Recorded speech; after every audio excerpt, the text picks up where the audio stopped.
Feliz sábado, mis queridos hermanos. Feliz sábado. Es grato poder estar nuevamente con ustedes en este lugar para adorar a Dios, porque esa es la realidad. Venimos para adorar a Dios y para encontrarnos con nuestros hermanos, para interiorizarnos un poquito acerca de la realidad también de nuestros hermanos. Lo cierto es que a veces durante la semana estamos esparcidos por diferentes lugares y cada uno con sus respectivas labores, y cuando nos encontramos podemos interiorizarnos un poquito de la realidad. A veces pasa que nuestros hermanos están pasando necesidades y nosotros no las sabemos, pero este es el lugar y este es el punto de encuentro donde nosotros nos podemos encontrar. En esta mañana les quiero hablar acerca del propósito de los cultos. ¿Qué son los cultos? ¿Para qué venimos a la casa del Señor? ¿Verdad? Nosotros debemos saber y debemos entender que el lugar puede ser el más simple, puede ser el lugar más sencillo, puede ser aún debajo de un árbol o tal vez debajo de un puente, pero si nosotros determinamos ese lugar y se lo dedicamos para Dios, desde ese momento se convierte en un lugar santo. ¿Por qué? Porque está dedicado a Dios y porque la presencia de Dios hace santo ese lugar. Ustedes recordarán que cuando Moisés tuvo la visión de la zarza en el desierto, lo que a él le llama sumamente la atención es que la zarza ardía y ardía, pero no se consumía. Y quería saber qué era lo que estaba sucediendo. Entonces decide acercarse para ver. Pero era Dios el que estaba allí en ese lugar. Por eso ese lugar se convierte en santo. Y Dios le dice a Moisés: Moisés, Moisés, quita el calzado de tus pies, porque el lugar donde tú estás es santo. Muchas veces se nos enseña que si no estamos en una iglesia oficial, Dios no está con nosotros. Eso es mentira. Eso es mentira. Dios dice en su palabra, el apóstol Pablo dijo, que Dios no habita en templo hecho por manos de hombres. Usted puede edificarle el mejor templo a Dios, puede dedicarle el mejor templo a Dios. Pero si no hay personas, ¿ustedes piensan que Dios va a estar en ese templo? No. Dios no va por el templo o por el lujo que tenga el templo. Dios va por nosotros, miserables pecadores, por nosotros. Donde quiera que se encuentren 2 o 3 reunidos en su nombre, allí estoy yo en medio de ellos. Esta es una casa de familia, una casa común, como todos nosotros la tenemos, pero desde el momento en que uno dedica el lugar, se convierte en un lugar santo. ¿Y quién cree que habita en ese lugar? Les pregunto, ¿quién cree que habita en ese lugar? Dios. Ahora, ¿quién es Dios? Usted puede amanecerse diciéndome lo que es Dios, lo que significa para Dios. Pero Dios es el creador de los cielos y de la tierra. Él es el soberano. Así que nosotros debemos tener esa consideración y debemos tener ese respeto por el lugar. Así nosotros hayamos dedicado, porque No está lejos el tiempo en que nosotros vamos a comenzar a tener reuniones en lugares apartados. Vamos a tener reuniones tal vez en el campo, tal vez debajo de los árboles, y allí nos vamos a estar congregando. ¿Por qué digo esto, hermano? Porque la iglesia, el remanente, el pueblo de Dios va a ser perseguido. Y nosotros sabemos que Dios ha provisto en medio de la naturaleza refugio para su pueblo. Cada vez que Dios quiso proteger a su pueblo, ¿a dónde lo llevó? Ya hemos dicho muchas veces, ¿se acuerdan?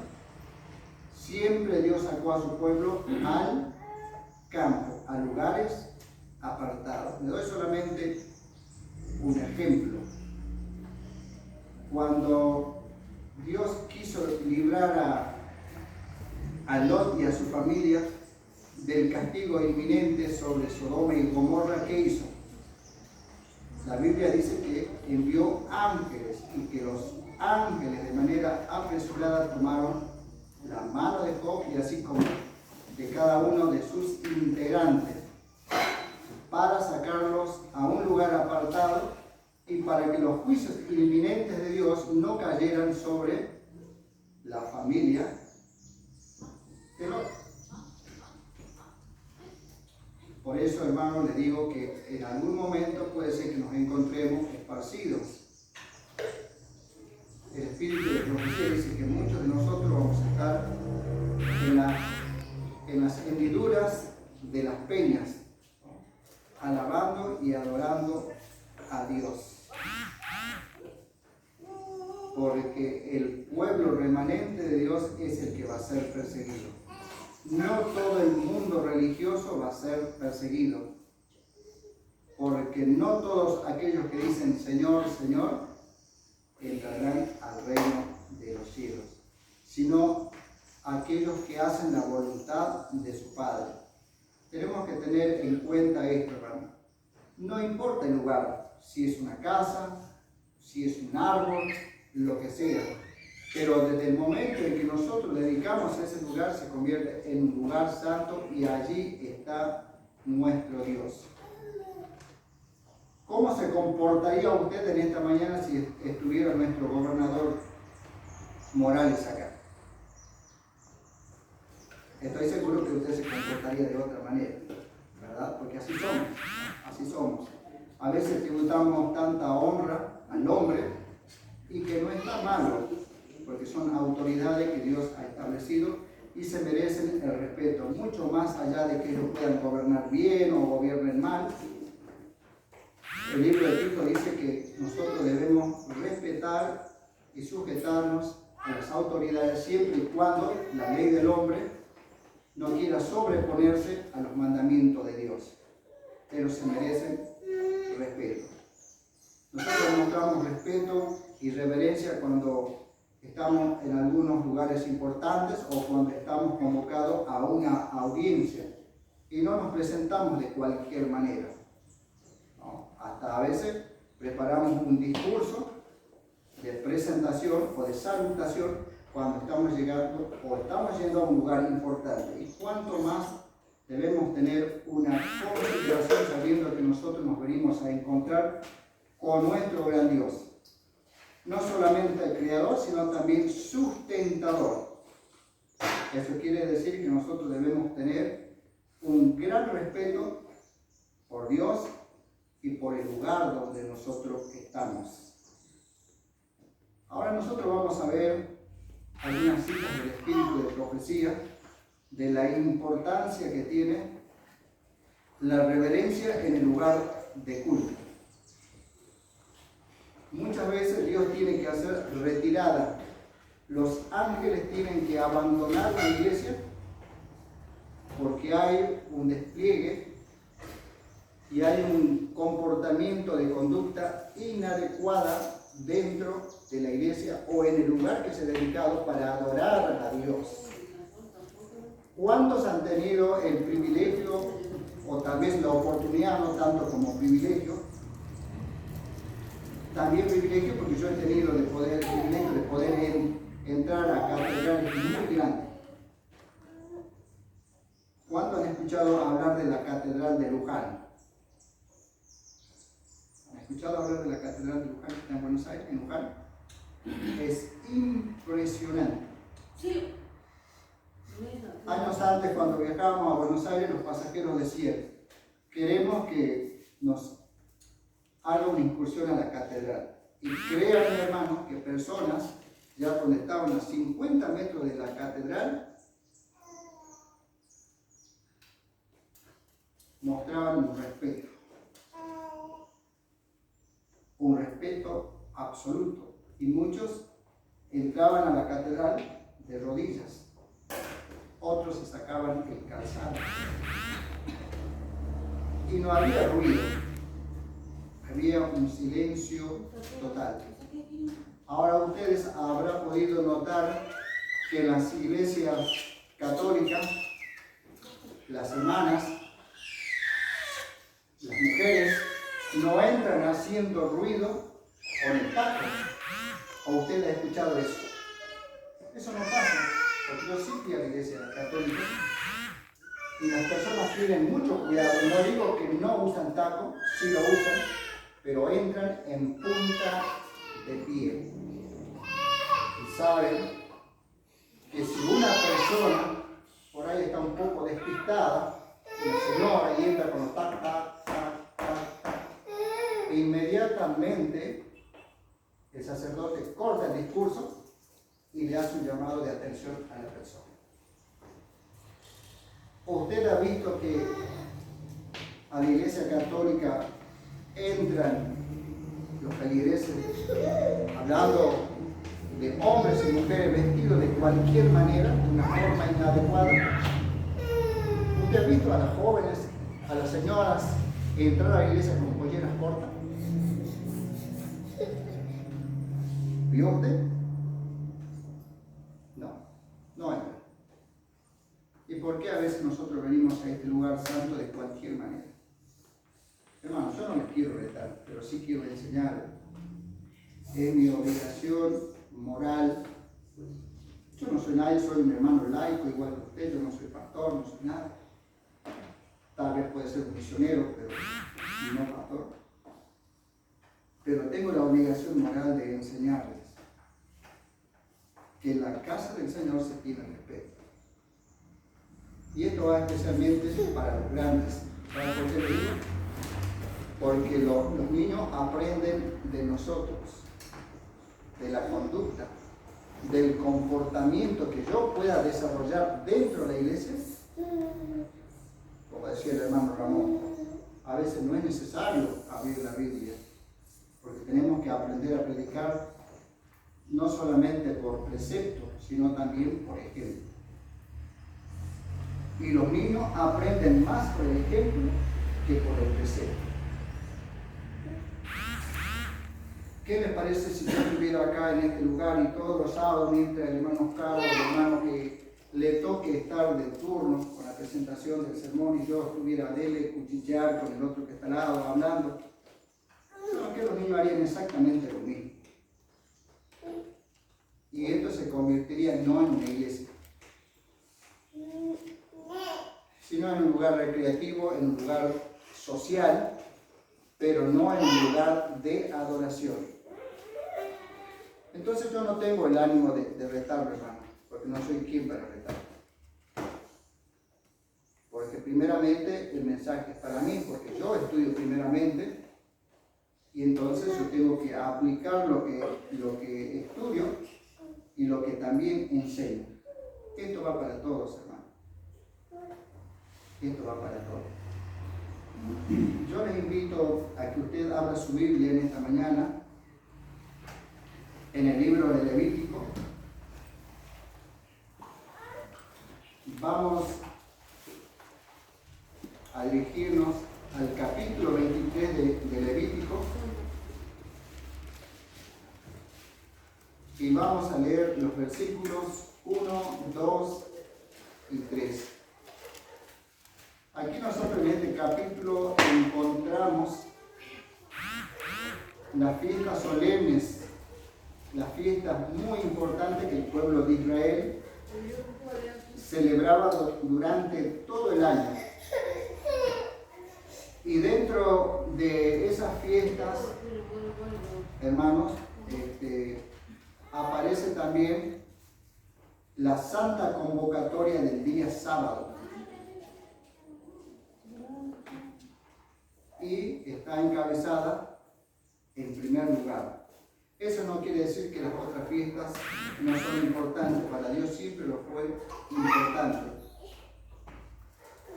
Y de todas esas fiestas hay una que todavía nosotros como pueblo adventista la tenemos que festejar y que no es el momento. ¿No? Que la fiesta de las gavillas, que todavía falta. Eso se hacía en la antigüedad, se celebraba, se festejaba, pero nosotros también. Y tiene una connotación espiritual la fiesta.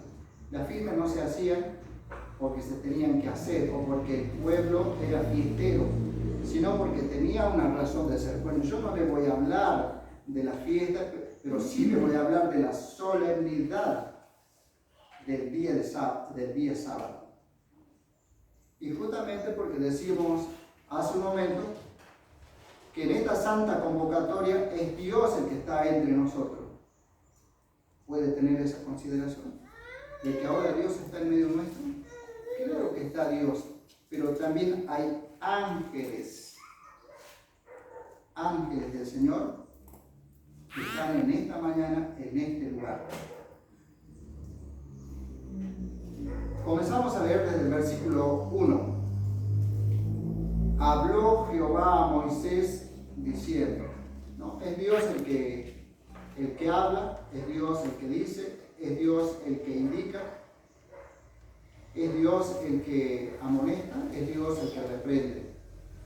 Habla a los hijos de Israel y dice, ¿se da cuenta que Dios siempre habla a través del hombre? A través de este instrumento que se llama humano, quiera sea o no, Dios utiliza a hombres y a mujeres para hablar a su pueblo. Habla a los hijos de Israel y diles, las fiestas solemnes de Jehová, las cuales proclamaréis como santas convocaciones serán estas. Y la primera que aparece es la observancia del séptimo día. 6 días se trabajará, mas el séptimo día será de reposo, santa convocación. Ningún trabajo haréis. Día de reposo es de Jehová, en donde quiera que habitéis. Por eso yo le decía que la solemnidad del día sábado no me importa si estoy en la iglesia, no importa si estoy en mi casa. Yo no estoy pudiendo venir los viernes acá, pero bueno, tengo un grupo y bueno, tengo reunión los días viernes, hermano. Y créanme, anoche estuvimos hasta las 11 de la noche. Estamos estudiando el libro de Elena de White, que habla de la oración. Y es un culto abierto, participativo. Y la verdad que le sacamos el jugo al estudio.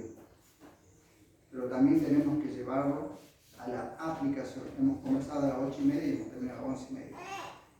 Por supuesto que tratamos de ser breves. Pero cuando Dios habla, hermano, uno no ve el tiempo. Hermano, no quería cortar. Así que tuvimos un lindo culto el día de noche. No importa el lugar, donde quiera que esté, acabamos de leer.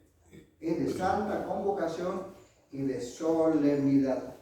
Desde ese momento en que yo aparto un lugarcito en mi casa para tener reunión con mis hermanos de otros lugares, de otras provincias, ese lugar se convierte en santo. Y yo no puedo estar ahí, aunque ustedes no me ven y nadie me vea, vestido de cualquier manera. Porque me estoy presentando ante el Rey, ante el Dios creador, ante el Dios sustentador. Porque nosotros vivimos gracias a Dios, porque Él nos sustenta. Entonces se convierte en un lugar muy importante, hermano, muy importante.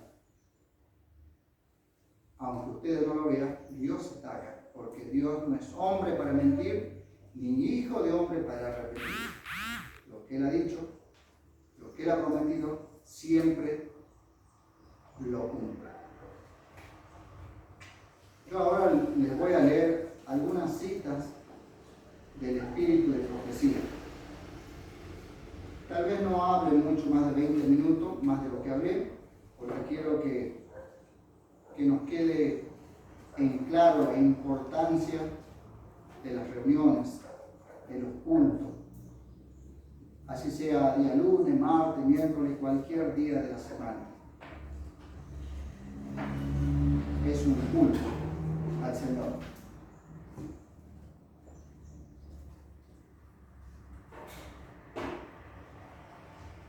Aunque Dios no mora en templos hechos por manos humanas, honra con su presencia la asamblea de sus hijos, donde quiera que estemos. Él honra la asamblea de sus hijos.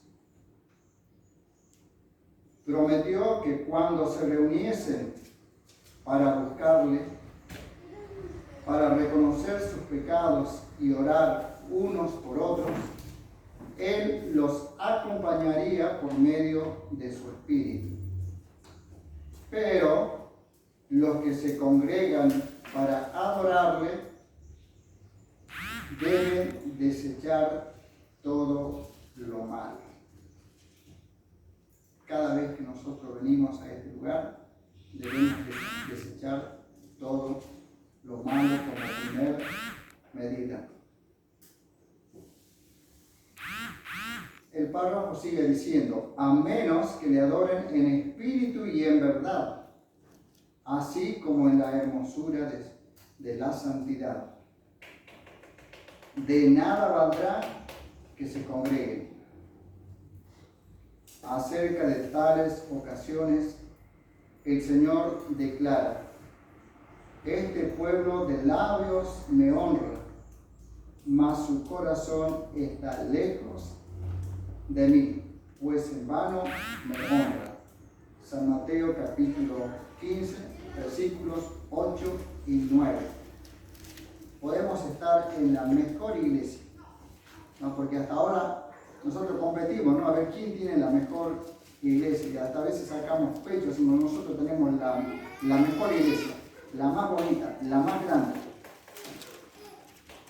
Pero si nosotros no venimos al lugar de adoración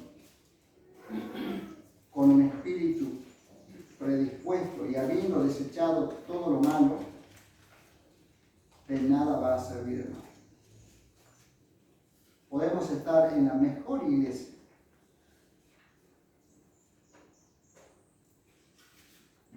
pero si nosotros no venimos predispuestos a adorarle en espíritu y en verdad, de nada sirve. Es en vano. Ese es el cuidado que nosotros debemos tener. Los que adoran a Dios deben adorarle en espíritu y en verdad, porque también el Padre, tales adoradores buscan que le adoren. San Juan capítulo 4 y 23. Verdaderos adoradores. Porque en los tiempos de Jesús había un hermoso templo que para los judíos era el monumento nacional. Era un templo muy espléndido.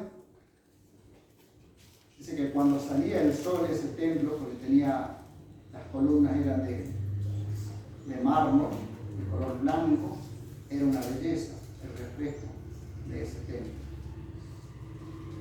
Pero Jesús había advertido una situación, que muchos de los que iban a ese lugar, a ese templo, lo hacían solamente de la boca para afuera.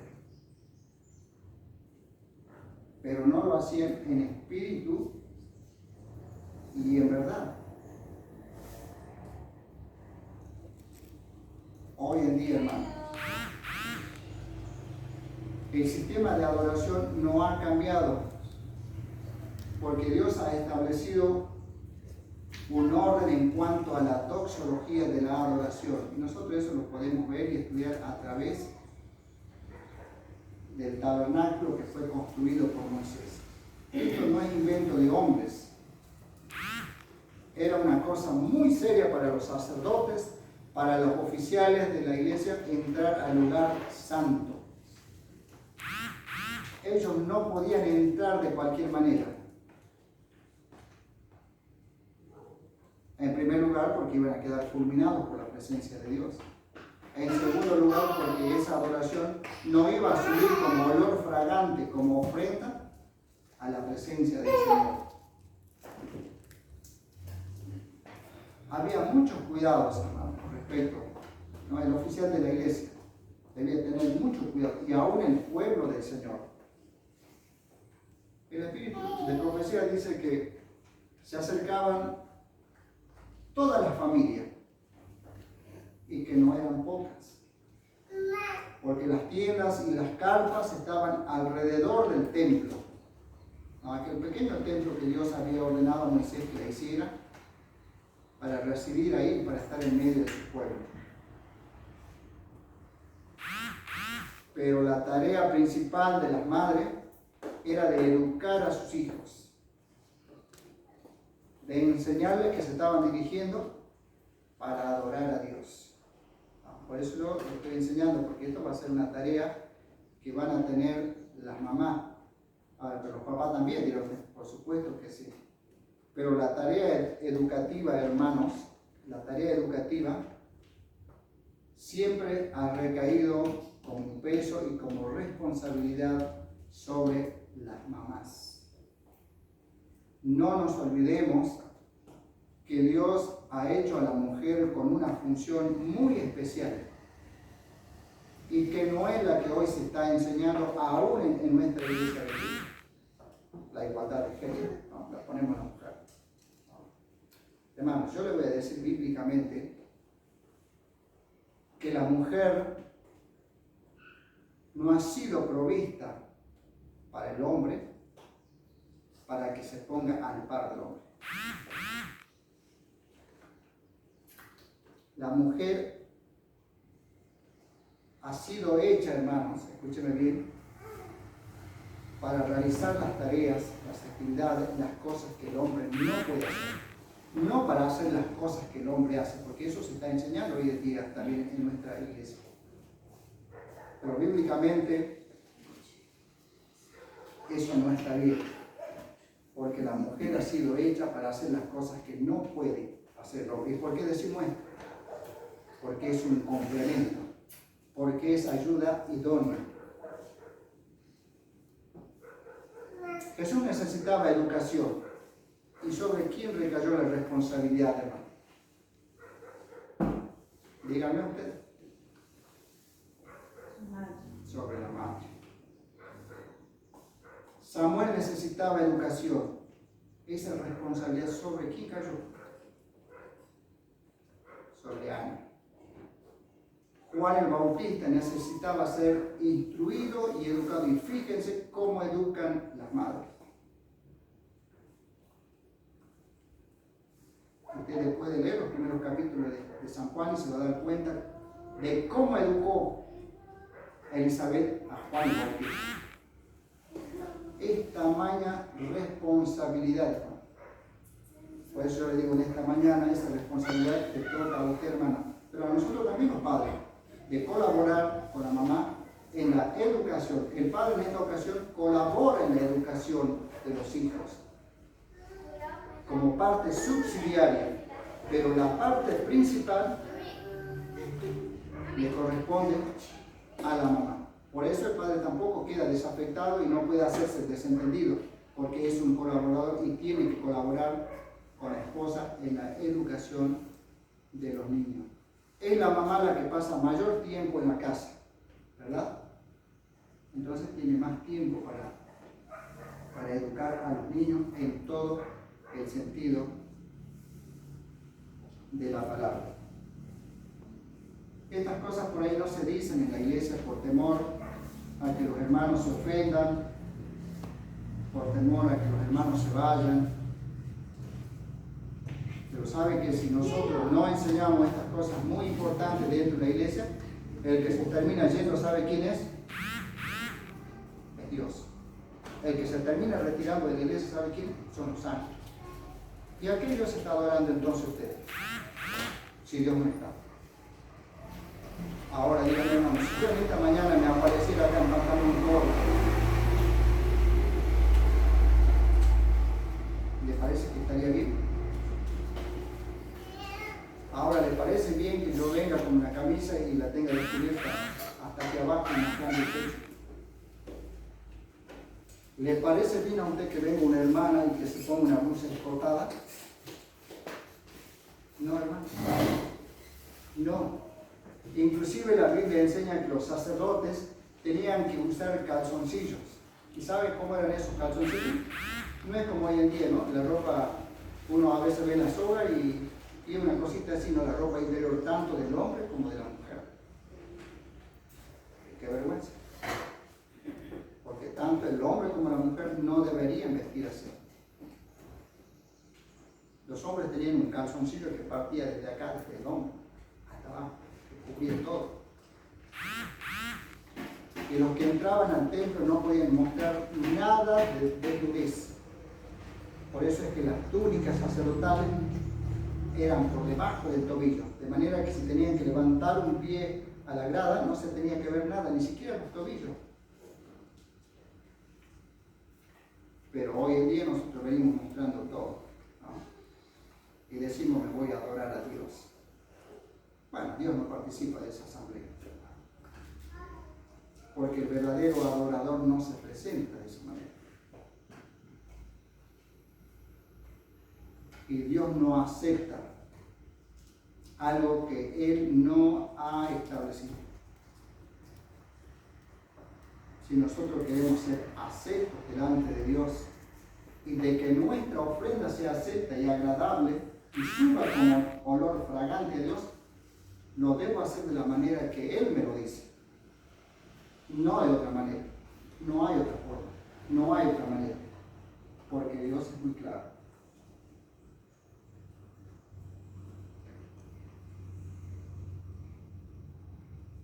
El propósito de los servicios y las reuniones de la iglesia es adorar a Dios por su obra creadora y todos los beneficios de su salvación.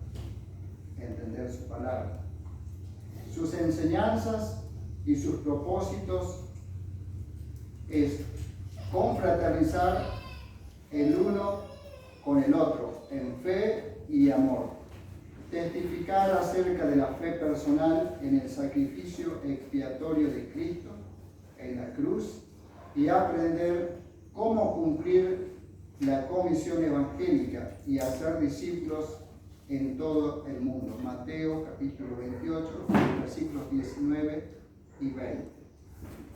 Entonces, estas son las cosas que nosotros debemos tener en cuenta cuando nosotros venimos a adorar a Dios. Primeramente, la obra de la creación.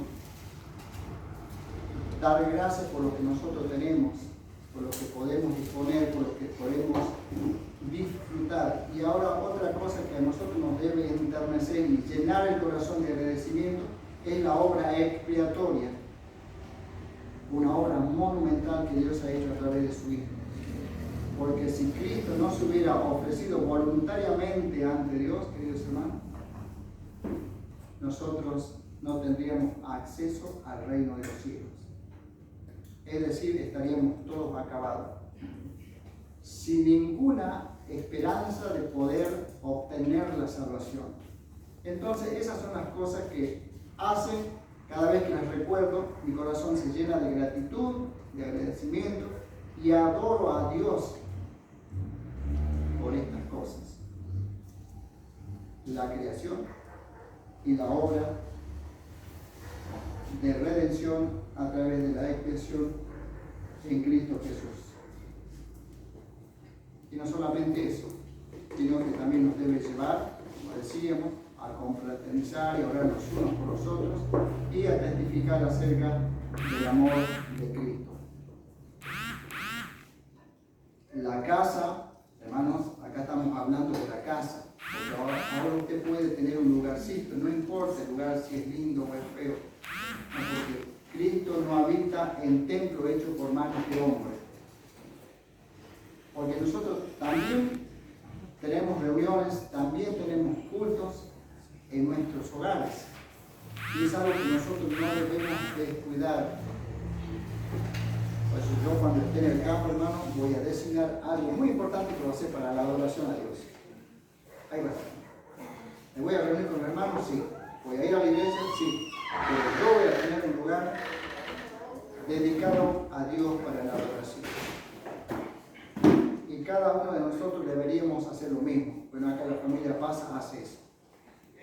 Desde el momento en que usted dispone de un lugar para adorar a Dios, ese se convierte en lugar santo. Y sea cuidadoso, hermano, por más que sea su casa. Es un lugar santo porque usted lo está invitando a Dios. Porque la presencia de Dios va a estar ahí. Y debemos ser muy cuidadosos. Sea en este lugar, sea en algún lugar de nuestra casa, aún debajo de la planta. Si nosotros lo hemos invitado a Dios, si nosotros hemos consagrado ese lugar, se convierte en un lugar santo. Y sea respetuoso con Dios. Porque Dios es el que está ahí. Seguimos leyendo. La casa es el santuario para la familia. Y la cámara o el huerto, el lugar más retraído para el culto individual. Yo le decía eso, ¿no? Que voy a ocupar un lugar, voy a tener, ¿no? Porque Jesús hacía eso. Él tenía un lugar, él iba a lugares apartados a orar y pasaba toda la noche orando a Dios. Pero, dice, la iglesia es el santuario para la congregación. Deberá haber reglas respecto al templo, el lugar y la manera de adorar, ¿no? ¿Se acuerdan? Hace mucho tiempo, acá en la iglesia nosotros teníamos un cartelito, ¿no? Decía, silencio, estamos en la casa del Señor, apague sus celulares, ¿se acuerdan? Pasó hace varios años, ¿no? Pero deberíamos poner otra vez esos cartelitos, ¿no? Porque eso nos refleja de que estamos en un lugar santo, estamos en la casa del Señor. Por eso dice, se debería establecer reglas, que las reglas no las establece el hombre. Estas son algunas de las reglas que yo ya les estoy diciendo. Las reglas las establece Dios, porque Dios es el que quiere ser adorado. Nada de lo que es sagrado, nada de lo que pertenece al culto de Dios debe ser tratado con descuido e indiferencia. No ser indiferente, con el fin de que los hombres puedan tributar mejor las alabanzas de Dios. Su asociación debe ser tal que mantenga en su mente una distinción entre lo sagrado y lo común. Debe ser tal la concentración y la atención de manera que nosotros podamos establecer la diferencia entre lo sagrado y entre lo común. Felices son los que tienen un santuario, sea alto o humilde, en la ciudad o entre las escarpadas cuevas de la montaña, en la humilde choza o en el desierto. En cualquier lado puede estar este santuario, ¿no? En cualquier lado. Nosotros no podemos limitar a Dios, porque la adoración no puede ser limitada. Puede ser cualquiera de estos lugares que nosotros acabamos de leer para la adoración a Dios. Pero el respeto debe ser siempre el mismo. No solo cuando vengamos a este lugar, sino cuando nosotros nos postramos para adorar en nuestra casa. ¿Saben, hermanos? Bueno, esa cita no la tengo ahora para compartir, pero yo se la les voy a comentar. La sierva del Señor dice que el lugar que se dedica a Dios debe estar ordenado. No debe haber calzados tirados, ropa por aquí, por allá, porque estamos invitando a Dios y al Creador. Y fíjense que por estas cosas tan comunes, a veces nos oramos, cantamos, estudiamos la Biblia, pero Dios no está con nosotros. Vamos a ver un poquito acá también. Por estas cosas tan sencillas, tan descuidadas, Dios hace retirada y no está con nosotros. Nosotros creyendo de que Dios está al lado mío, pero Dios no está con nosotros. Él no puede estar ahí. ¿Sabe por qué? Porque en el santuario terrenal había un orden. Estaba todo limpio. Y era la única manera en que Dios se podía presentar a ese lugar, no de otra manera. Entonces, el lugar puede ser lo más sencillo, pero siempre teniendo en cuenta estos principios, estos parámetros, de que Dios es el que va a estar en esos lugares. Felices los que tienen, eso que ya acabamos de leer. Si es lo mejor que pueden obtener para el Maestro, Él santificará ese lugar con su presencia y será santo para el Señor de los ejércitos. Ese lugarcito va a ser santo. Así sea en una choza. Ese lugar es santo para el Señor. Eso se encuentra en Joya de los Testimonios, tomo 2, página 193. Bueno, eso es lo que estoy leyendo, página 193 y 194 de Joya de los Testimonios. Debe enseñarse reverencia a los niños. Padres, elevad la forma del cristianismo en la mente de vuestros hijos y ayudadles a entretejer a Jesús en su experiencia.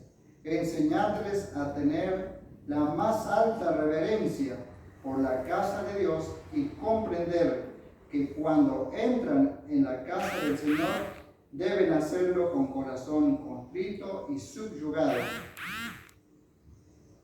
Por pensamiento como esto, y si no por pensamiento como esto, Dios no está aquí. ¿No? Por pequeños descuidos, Dios no está. Y eso puede pasar también en este lugar, ¿no? Y a veces somos los grandes que causamos más desórdenes. Por ahí deberíamos mejorar un poquito, hermano. Cuando venimos de nuestros hogares,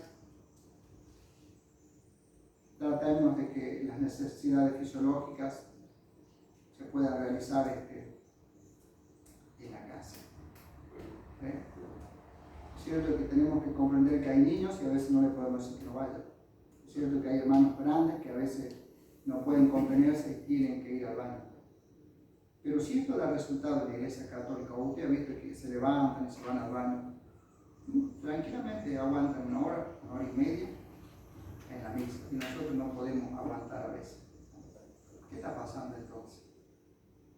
Nosotros que tenemos la luz de la verdad, que tenemos toda la luz de la verdad, no estamos poniendo por obra, no estamos poniendo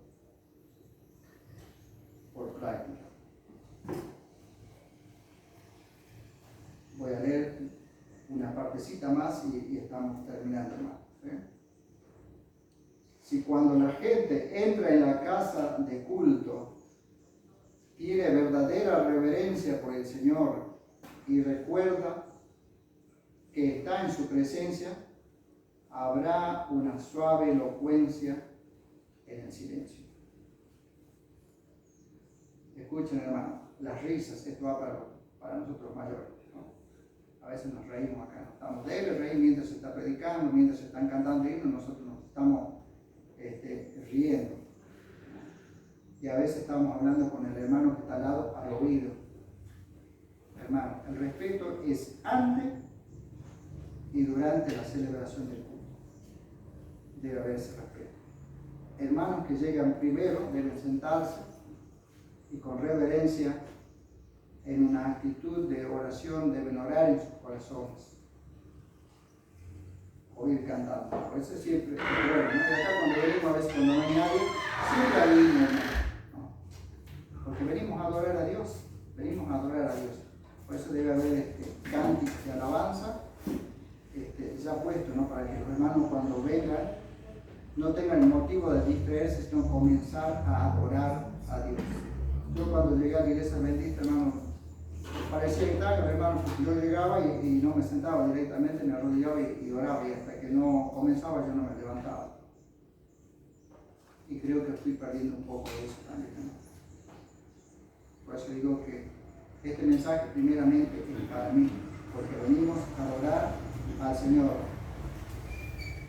Las risas, las conversaciones y los cuchicheos que podrían no ser pecaminosos en un lugar de negocios comunes no deben tolerarse en la casa donde se adora a Dios. Entonces, ¿qué es lo que tenemos que hacer para cortar con esto? ¿No? Con las risas, con los cuchicheos, ¿qué es lo que tenemos que hacer? Si el hermano está de hablar y está la risa, hermano, estamos en la casa del Señor, tiene que decir. Hablar para las risas. Eso es lo que tenemos que hacer. Entre nosotros corregirnos y colaborar para que esto sea lindo, para que sea hermoso, para que la presencia del Señor esté con nosotros, para que nosotros podamos bendecir. Porque el objeto del culto es la adoración. Ahora, si Dios no está, ¿qué bendición tenemos? ¿Quién nos bendice? Nadie. Por eso nosotros venimos a este lugar para adorar y para ser bendecidos, para ser enriquecidos por Dios, por su palabra y por su Santo Espíritu. Esas son las cosas. Podríamos hablar mucho acerca de la reverencia y la adoración en los lugares de adoración, que no solamente en la iglesia, no solamente en este lugar, son nuestros hogares también. Aun cuando yo tenga un lugar en el campo, lo voy a tener bien limpito, hermano. Debajo de algún árbol, voy a colocar piedra y eso va a ser el lugar que yo voy a ir a adorar a Dios. Y cuando tenga mis penas, ahí voy a ir a llorar delante del Señor. Y cuando esté alegre, ahí voy a ir a tributar mi alabanza, hermano. Aparte de estar en mi casita. Así debemos, hermano, adoptar esta conducta y este comportamiento de adoración, porque estamos delante del Señor. La mente debe estar preparada para oír la palabra de Dios, con el fin de que tenga el debido peso e impresione adecuadamente el corazón. Seguimos leyendo hoy de los testimonios. Es esto, hermano, que Dios había puesto. Por supuesto que no es yo no vine a retarlo. Vine a enseñar, hermano, y pongamos por obra esto, hermano. Pongamos por obra. Yo mismo también a veces me he levantado y he estado yendo a buscar agua. Pues, creo que puedo traer una botellita con agua, ¿no? Y no estar cruzándome también. Así que hay muchas cosas que yo me he replanteado también en esta semana mientras estudiaba esto, ¿no? Pues digo que el mensaje primeramente ha sido para mí. Y si esto le sirve a usted, tómelo, porque la boca de Dios lo ha dicho. Que el Señor lo bendiga. Amén.